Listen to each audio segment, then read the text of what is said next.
All right, let's go. Let's get it in. Wake up, lace up. Everybody get out there. Wake yourself up. Get up, get up, get up. It's morning time. It is the morning run.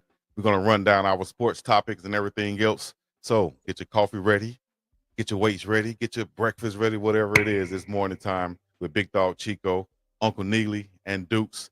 The Scoop. We up in here live and direct talking about sports news. And the main thing that's in the news right now is your guy down in Miami, Jimmy Butler, has been suspended once again. Dog had no idea on this beautiful Wednesday morning we were going to be talking about life in Miami. But I did happen to wear my red and black Goonsville and my Club 11 Miami hat. And here we are talking about Jay Butler in Miami. I ain't going to get my hat done like he is. But look here, man. Jimmy Butler clearly don't want to play that no more. He walked into practice the other day. They informed me he would not be starting. And he did like that Grandpa Simpson gift. He went in that door and just went right back out. Said, I holla. A lot of people are in positions, man, where we have to conform and comply at work. And a lot of these situations with sports contracts, the athlete has the leverage. Now, whether we can identify with, appreciate, or even respect that leverage and how they're going about it, that's one thing in and of it to itself. But the other thing is, they can just suspend him and get ready to trade him. The trade deadline is fastly approaching. He clearly doesn't want to be there. They clearly don't want him there.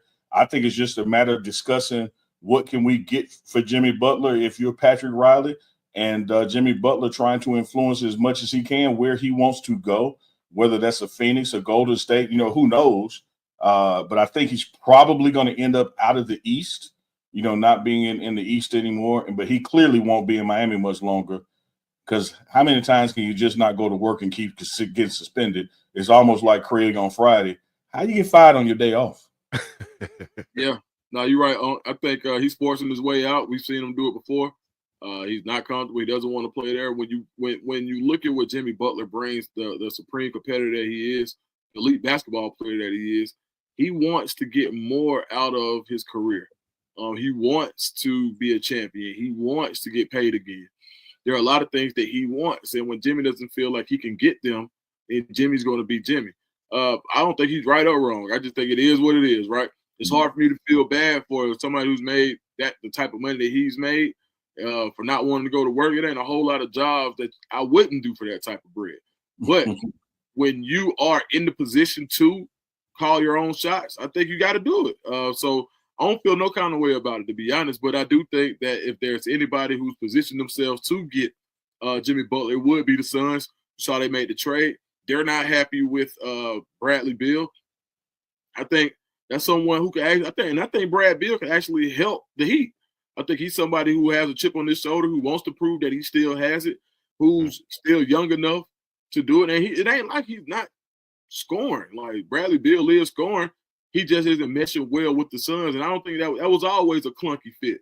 And so I think with the shooting that the Heat have, when you think about a Tyler Hero, you think about Duncan Robinson, the guys that they have on that team who can absolutely fill it up. It works for Bradley Beal for him to be able to say, you know what, I'm going to go get my shot. And when I can't get it, I'll dish it. And I know I got knocked down guys. And that's where I think his game is now. So I think that the Jimmy Butler to the Suns works for everyone, not just Jimmy Butler. And I think that what they were able to do with the draft picks only helps them, where they traded their 2031 draft pick for lower projected draft picks in the first round. But it's enough of a cachet that Miami has to consider it. So, yeah, I think that right now, I would love to see Jimmy Butler go to Golden State, because I just want Steph to get one more shot at it. But I think I do think that his top destination right now would be the Phoenix Suns. You think some teams are going to take that chance on him after he's been suspended for the third time this month? And like I said earlier, this time is a minimum 5 game, which is going to be basically indefinite through the trade deadline on February the 6th. So if I'm the Golden State Warriors or any other team out there looking to make a championship run, do I look at this as like a red flag? Is he going to come mess up the team chemistry, or, do I have to take this chance because I'm damn near desperate? I don't think it's a chance, and I don't think it has to even be desperation. Jimmy Butler can flat out still play basketball. Jimmy Butler, Jimmy Buckets, playoff Jimmy, if you're a team that's already, pretty much going to make the playoffs coming after the All-Star break. Jimmy Butler brings a lot to the table, so I don't think it's a risk at all. As far as his behavior goes in this situation, to me, it's isolated. To me, it's a him versus Pat Riley thing. And because Pat Riley doesn't work for the Suns or work for the Golden State Warriors, I think that'll be a non-issue. And I think, both sides of this coin have some posturing they have to do. I'm like Dukes. I ain't got a dog in the fight. I do believe, like, from a start of the NBA to now, I fall more in line with the players leveraging the rights they've earned over the years. And so when they have the right to show their leverage this way, hey, that's what your union fought for, to be able to fight back against the ownership and demands that they make. So I don't have an issue with it. Here's what I see. I see Pat Riley with a Newport lean against a black Monte Carlo like Denzel in Training Day saying, you can shoot me, but you can't kill me, trying to act like everything going to be all right. Because on one hand, he's got to move this guy on and got to get this guy to organization, but he also has to show a face of we can win without him because he has to go. But then you got to be looking at somebody like a Bradley Beal Dukes that can really help you because they can fill it up too, because you're going to have to replace Jimmy. So you can bench him, you can suspend him, you can do all these things. None of that negates that the guy can still play ball. And Chico, to your question, I think whether you're the Phoenix Suns, Golden State Warriors, somebody else that may pop up, he's not damaged goods. He's just behaving this way because he's trying to get out of Miami. It would be different if Jimmy Butler had issues every month, every season, his whole career, and that's just not the case. This is very well isolated fight between him and Pat Riley. I don't think it goes over to other organizations. Bradley Beal is currently under a 5-year, $251 million contract that he signed with the Washington Wizards in 2022. That has a no trade clause, so he has to waive that and also want to go to a team. And I think he has like 2 years over $100 million left. If I'm a team, if I'm Pat Riley, do I take that? Is the production matching the numbers right there? Speaking of numbers, he wears number 3. Will he be able to? He can't wear D Wade's number in Miami. You know what I mean? But does he fit? I see Uncle Neely saying that, but Dukes, do you think he fits in Miami to allow them to make a championship run with Pat Riley? No, I don't think he's the type of guy who can elevate them to a championship run. I think he's a guy who can help you facilitate a rebuild, or not even a rebuild, or who can bridge until you get another guy who's capable of taking the Heat that far. We know what Jimmy Butler is capable of. He's a guy who can put the team on his back, and we haven't seen Bradley Beal do that. Now, do I think that Bradley Beal is a great basketball player? Absolutely. Do I think his best days are behind him? Yes, I do. Do I think that can he make a playoff run in the East with the Heat? Yeah. But as far as NBA championship, I'm just not sure if that's what it is. And I also think the more I think about it, I think that there's going to be another for the Suns to make this happen. You're going to need another team to facilitate it. So I think if he ends up leaving Phoenix, I think that maybe Bradley Beal doesn't even go to Miami. Maybe he goes to another team, and there's another player that goes to Miami that in there who can add something to Bradley Beal to make it make sense with the picks that the Suns have. Or there's something that'll go on, because I don't think at this level in their careers, Bradley Beal and Jimmy Butler are the same player. If it was true, then the Suns would just keep Bradley Beal. But when you look at the size Jimmy Butler, the build Jimmy Butler has, as far as being able to guard the best two on the other team, Bradley Beal has a really weird stat this year, and it's like the most times having to tie his shoe in the middle of a game, like in the middle of a play, like little weird stuff, like little quirky stuff. Yeah. When Phoenix Suns fans are just like berating him to the point where his family is being bothered at games, and they just think he's horrible and all of this. And I'm like, bro, listen, Bradley Beal ain't sorry by no means, but it's always definitely not. But you always see undersized guards struggling in the playoffs. Like we haven't seen like a small guard who gets their buckets like that really go off of the playoffs. The only person we've seen do it in the past few years has been Steph Curry. Outside of that, those 6'2", 6'3" guards who really kill it. Yeah, I mean, AI made it to the championship. As good as he was, how many times did he make it to the championship round? One time. I mean, since the days of Isaiah Thomas and now Steph Curry, you haven't seen those undersized guards who the primary scorer really win meaningful basketball games. Right. So I think that where those two guards are a little more successful, right? When you see a guy like 6'6", like Jimmy Butler is, who can defend your best other guy. So a long way of getting to the answer that no, I don't think that Bradley Beal is the guy to elevate the Heat to the championship level of basketball. But I also don't think that if they do make this trade, maybe Bradley Beal doesn't end up in Miami. Maybe it's somebody else. Well, I also think we got to consider this, fellas, that nothing from nothing leaves nothing. And at this point, you ain't even got Jimmy Butler on your team because he ain't producing. He's not even playing. So I don't think it's about bringing in a guy that can elevate you to a championship this year. Because if Jimmy Butler felt that that the Miami Heat were championship eligible or worthy, he wouldn't be acting the ass. He'd be a practice plan. He wants out because, as you started with Dukes, he doesn't finish his career with the ring there. He doesn't see what they have as far as the guts of the organization, that team being able to come out the East. That's why he wants out. That's why he wants to get a better extension and play somewhere else where he has a chance to get a championship. Having said that, if you got a guy like Jimmy Butler, who's clearly, the definition right now of conduct detrimental to the team, he's not producing anything for you. So anything that you can get for him at this point is an upgrade as far as this season goes. So what I would look for is a piece that not only gets me something in the door, but a piece plus something that helps me be more competitive in the East next year. Because I don't see, whether they got Jimmy or not, I don't see the Heat being in the Eastern Conference Finals this year regardless. So to me, that point of concern, Chico, has nothing to do with the argument of trying to find a place where you can get something for him and that he would happily sign to, because status quo ain't working for nobody.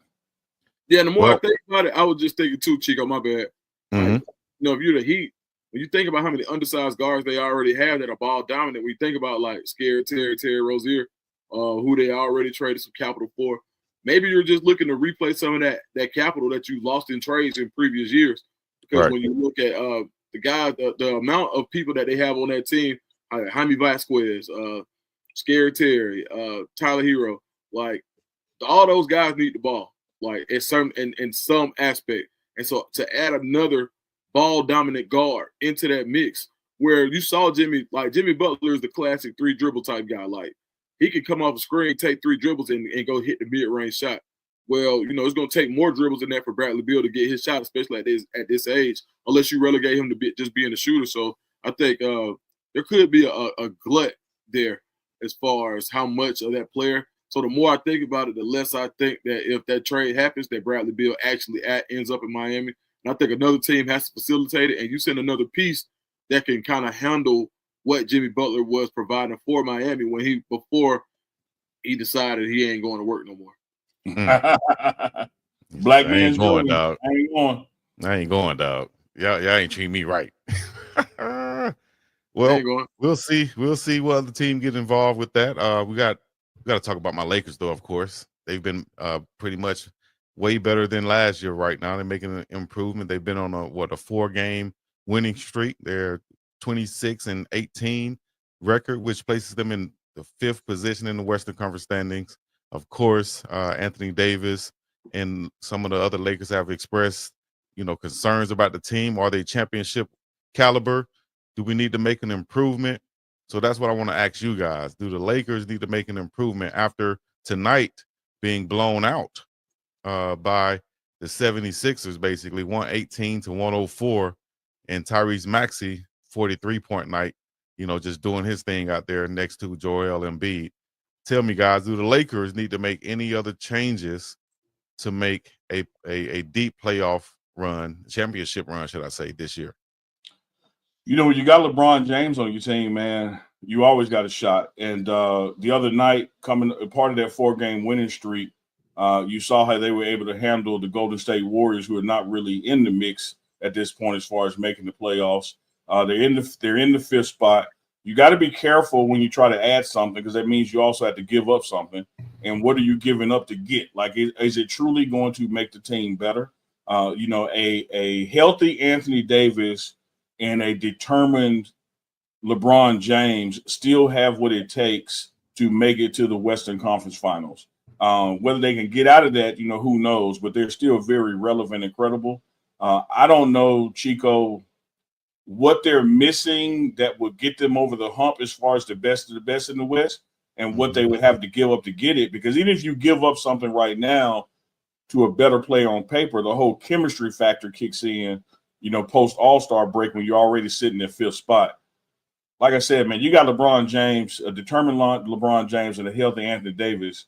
You really can never rule that out. Yeah. Yeah. Let me update that. 26-19 now, of course, after the loss tonight. Yeah, well, you look at where the Lakers are right now. Do they have enough? I just don't think, like, as far as to knock out the top tier teams in the West.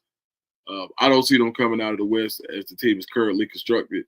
And 2, I think that they've given up so much in the past to try to make this current iteration work.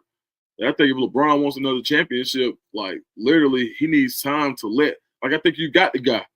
I think you've, got Reeves, you got Dr. Connect. Like, you basically got guys that you're waiting on to become that third guy, that guy who scares you in the playoffs.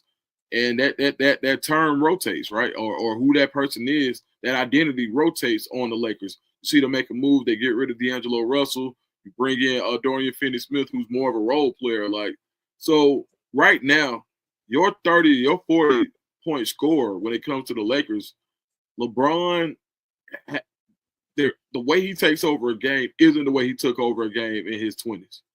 Right now, the game has to come to him in a way where everything's flowing and he'll get his. But it's not the same LeBron as it was years and years ago. Right now, the guy to take over the game for you is an Anthony Davis. LeBron James is probably the best facilitator in the NBA, but to take over a game in the playoffs, like a Luka, like a Anthony Edwards, like a SGA, that guy's no longer LeBron James, and I think that's what they're missing. That, they've got 3 guys who are scoring damn near 20 points a game when you count Austin Reeves at 18. But is it enough? Right now, you're the 15 in the playoffs in the West. As currently constructed, I feel like they can get hot. They can get a series or 2, but I just don't think when they get to nut cutting time, they're going to be the team that comes out of the West. I agree that, dude.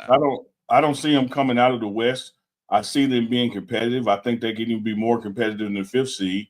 But the Nuggets are in front of them. You got Memphis back at full strength with Ja Morant ahead of them. There's some teams that just give them matchup problems. And you put a perfect bow tie on what I was trying to say, is that I think the issue is time together, not just keep replacing players. That this Laker roster right now is a better team next year than they are if you trade for somebody right now and hit the reset button. Like, at some point, you got to have time for this stuff to marinate, like we say in West Jackson. Put that thing on simmer, let it come together in the pot, and stop messing up the damn ingredients by adding something each time. Let these guys play ball long enough together and figure it out. Because we look here, LeBron gonna play 2 or 3 more years. Like, this is not the last year, and so all you need to worry about is keep Davis healthy, keep LeBron determined with a chance through the draft and other free agent means. Not necessarily right now bringing somebody else, but I think now it's time to just let cook what you have, because it's proven it can work. You're in the mix right now. This time last year, you weren't. Yeah. So, hey, man, I mean, I'll tell you what. They got a Hail Mary. What's the Hail Mary? Man, you can go get a Trey Young. Trey Young, you think that'll be an answer? Trey Young? Yeah, like an offensive guard, another ball dominant guy who is not really going to play a lot of defense, who's going to be a liability on the defensive end. How are you going to do it? You already got Austin Reeves as a facilitator. LeBron James averaging 9 assists. As you said, he's the greatest facilitator you can have. Why bring a guy like Trey Young? What is he going to bring that the Lakers, that's going to help them deep down in the playoffs? He can give you 50 on any night. So you think they need another scorer? They need a guy who can take over. They need a guy who can take over outside on the perimeter. A guy who says, you know what, I'm hot. There's nobody. It don't matter who's guarding me. I'm gonna get 50 again. It don't matter who you put in front of me. You need a guy who can say, okay, who do you have to scheme for outside of LeBron and Anthony Davis? You don't have to scheme for if Austin Reeves go off, then so be it. Great game, Austin. But if Trey Young goes off, there's nothing you can do. Like, literally. Now, defensively, Quinn Snyder has brought he's brought a better version of Trey out than we've seen previously. And Dyson Daniels, like, these my hometown Hawks. So Dyson Daniels, who they got in the trade for Dejounte Murray, has literally he's in the running as a 2-guard for Defensive Player of the Year. But when you think about the Lakers, every year Trey Young is a name that's floated. And I said maybe this is the year. The Hawks are looking at, they're in a mix where Trey Young is a younger he's an older young guy. But you literally have a new nucleus of Jalen Johnson, who's showing that he can be a star. You had last year's #1 pick, Zachary Reese, and you got Dyson Daniels. Do you go ahead and do you bring in a guy like Dalton? Do you say, okay, maybe Dalton Connect has the type of potential where he's a little younger. You bring him over, add him to the mix. You bring and you take the picks that you do have that the Lakers are able to say, you know what, we'll rebuild the cachet that we lost from the 3 first-round picks in the Dejounte Murray trade. And, we let Trey Young get an opportunity he's done so much for the city. Let's let him get an opportunity to win the championship. I think that trade actually does swing. I think it does. Even if it doesn't swing power in the West, it makes people pay attention to the Lakers on a deeper level, because now imagine, like, if LeBron can bring the ball down and say, all right, cool, Trey, do your thing. And you just say, Trey, and you send Trey to the wing, send him to the logo, because that's where he shoots it from, and say, get busy, and you don't have to worry about it because me and Anthony Davis going to go rebound. I think it could be a beautiful thing, and I like Trey Young. I hope he doesn't get traded, but to answer the question about someone who I think that's a feasible trade for the Lakers that they can make to get to that championship level, I think Trey Young is your guy. If I'm the Lakers, I would have to take a package with that. I need Clint Capella. I need a big man. You're talking about rebounding. I need another guy that's going to bring some. I need a dirty garbage man, garbage pail carrying type guy that's going to go out there and get the rebound, junkyard dog, and that's what Clint Capella can do. Pretty much a career double guy. They don't need him in Atlanta anymore. They're going for the youth movement, as you said. If we're going to give up Dalton Connect, who LeBron loves, and he vouched for to be drafted, he'll go back down to the South. He went to school at Tennessee. I think we will have to have a guy like Clint Capella to go along with Trey Young, and I think you might have a trade right there. You know what the problem is with Lakers fans? Both y'all Lakers fans? We want too much. Yeah, I'm not. Man, Lakers fans overvalue everything they got. So what's overvalued? Everything except for LeBron. Lakers fans, man. Blasphemous. It's your boy Stephen A. was saying. Everything, man. Like, hey, man, I'm already giving you Trey Young for the Hawks. Now it's like, y'all don't want Clint Capella in that contract. Y'all might as well give up the big man in the contract and move on from him. Or you can give us the other the backup, the young guy who went to USC, who plays for Atlanta. What's his name? Okongwu. Yeah. But I'll tell you what, but I'm gonna throw you a bone on this one, Chico. You really called it right, because they just sat Okongwu. They just sat Clint Capella last week. To play they want to go for the youth movement. Yep. They're going to the youth movement. So, but y'all got to find somebody else to help. Cause it just can't be Dalton Connect. We'll give you Clint Capella and Trey Young. I mean, come on now. You said the picks, and then we'll throw in a couple veterans for the contract. 36 picks, man. Man, by the time them picks can vacate, the Lakers trade all their picks every year. Every year they trade. Trey Young is what? He 26, 27. Dalton Connect come in. He 18 years old, man. 12 years old. Still got Similac on his breath. Dalton Connect about 24. For real. He can ball. And he can ball. He'll come in. But you know what? Y'all have the Hawks have a log jam at the forward position. They just drafted the #1 pick. You got Hunter, who came from Virginia. You have Johnson right there at the forward spot. Y'all might as well give up one of them two. Let us take one of them two, man, and build us a championship spot out there. Let me say this to y'all, because y'all ain't gonna come to no deal with the Hawks and the Lakers with y'all negotiating. Y'all about like Rick George and Coach Prime. Like, ain't nobody blinking. Oh damn, he ain't going nowhere. He said ain't nobody blinking. I tell you what I want to hear from Duke. So Chico, when you talk about Atlanta basketball and trades, I want to know what's up with Brittney Griner coming to the Dream, baby. Like that. That's what you need to be talking about. Brittney Griner headed to the ATL. If anybody don't know, Brittney Griner just signed a 1-year deal with the ATL Dream after 11 seasons with the Phoenix Mercury. 10-time WNBA All-Star, of course. Y'all know who she is, and she got detained over there overseas. Trump said, I went and got her. So the 6'9" center missed 22 2022 campaign, of course, when she was wrongfully detained. So let me know, what do y'all think about Brittney Griner headed to the ATL? Duke said he representing ATL. I want to hear from him. What you talking about, Shouty? Talk to me, Shouty. Y'all hear that a lot down there in them clubs, where you go get the fried chicken and stuff and them wings. Y'all hear that a lot. Man, listen, man.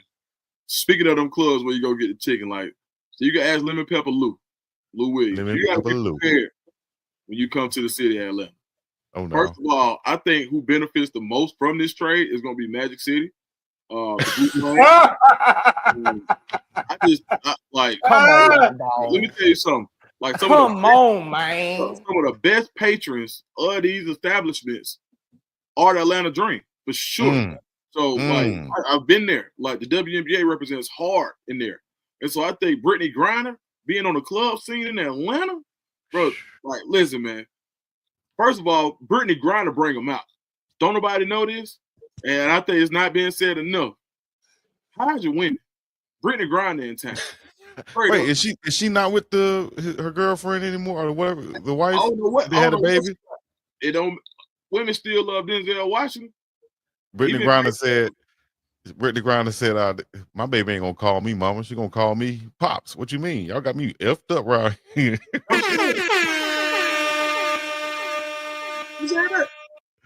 Brittney Griner said that. Yeah, you gonna call me pops. You gonna call me no damn mama. Wow.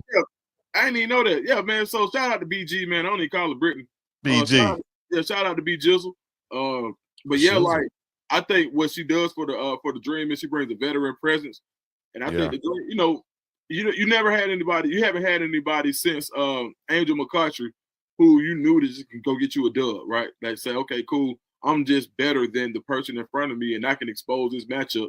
And it's been a long time since the Dream have had that type of presence. The Dream had a lot of stuff, a lot of stuff went wrong. You look at what happened with Kennedy Carter, that she literally could have been one of those ones to take the Dream, and it just didn't go right. And as you saw, the club scene reared its ugly head once again, even in that situation. So I think as long as Brittney Griner can come to Atlanta and stay focused on basketball, she's going to be great.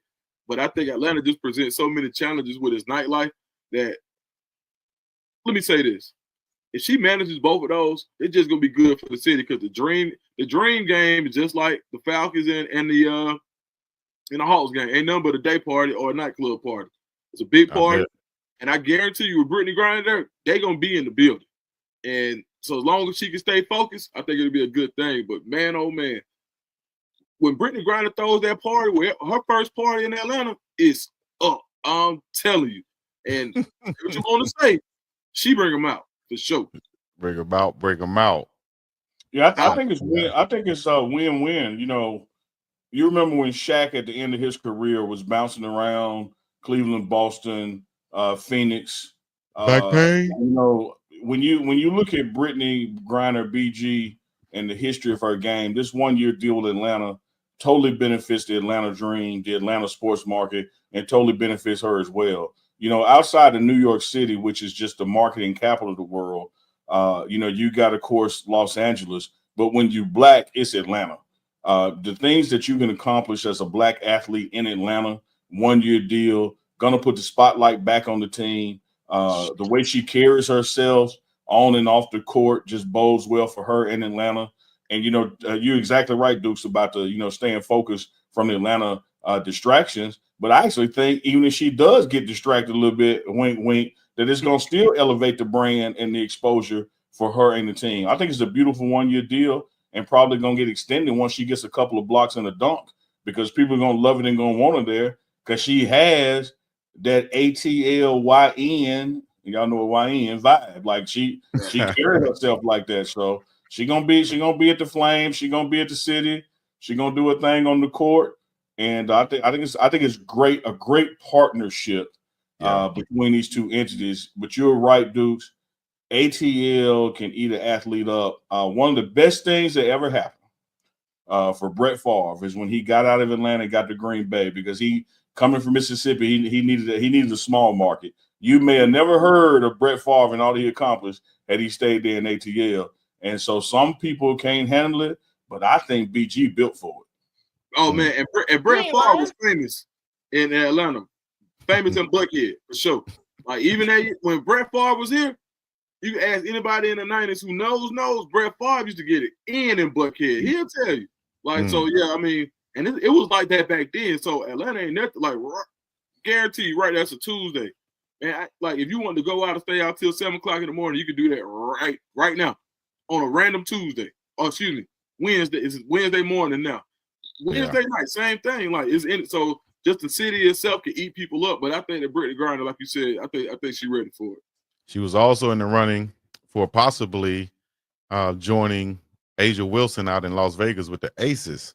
That would have been a big time hookup too, and that would have been a city where she probably could have had some fun. That'd have been Houston Phi Slamma Jamma. You talk about the Twin Towers, Elijah One and Ralph Sampson again. That would have been some great marketing.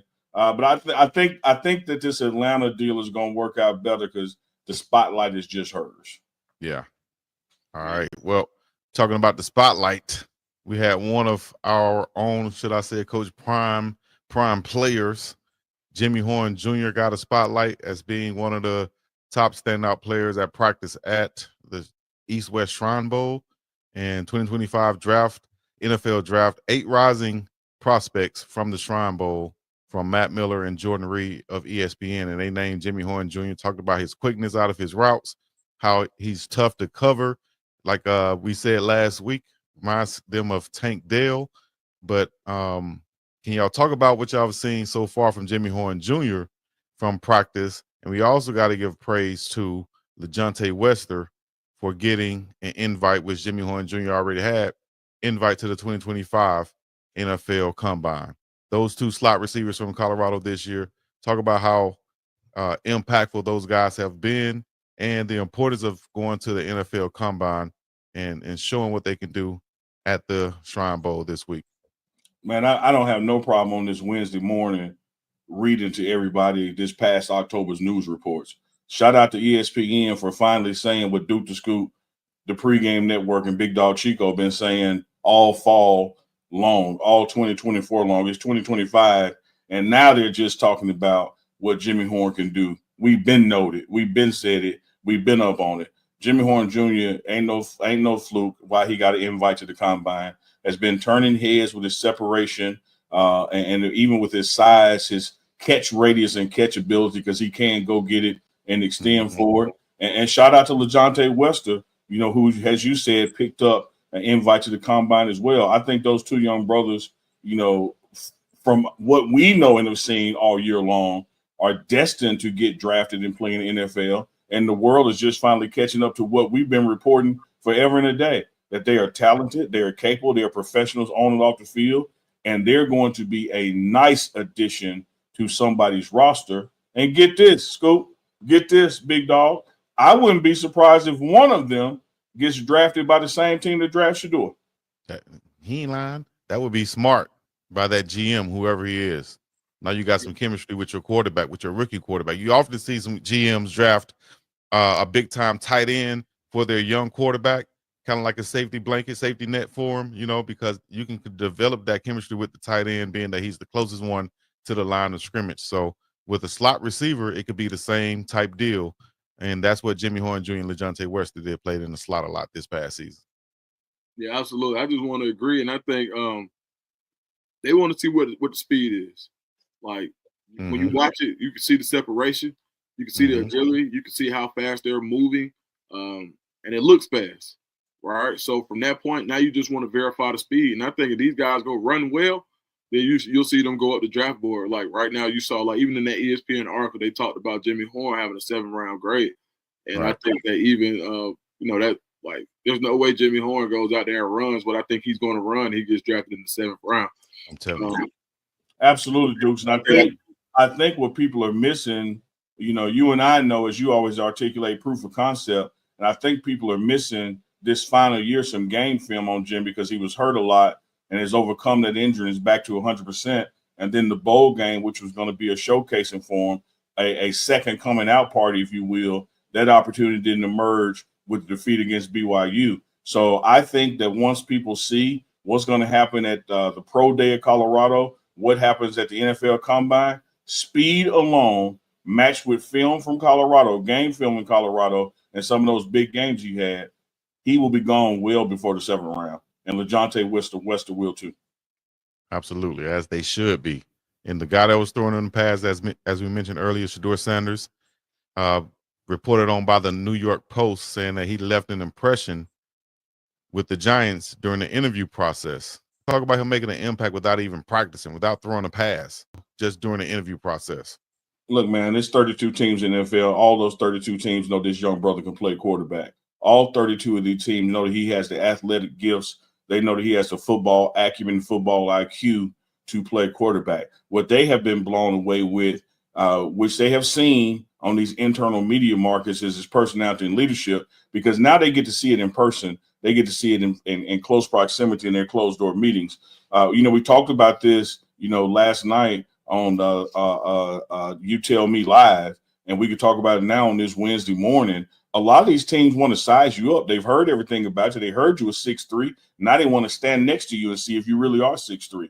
And so when you get Shedeur Sanders in a room and it's just him and 7 or 8 guys from your organization peppering him with questions, and he's sitting there with that dynamic smile and that personality, and he can answer all the off the field questions, and he can go to the board and diagram a play. As he said, he is your safest gamble and risk that you could have in this draft. He has proven he can do it. He's been in front of the camera. He's not going to embarrass the ownership of the organization.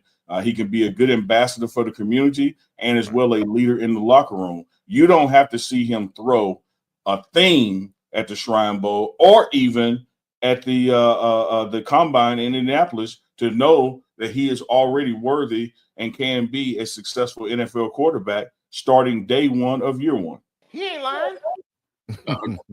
Agreed, 1000%.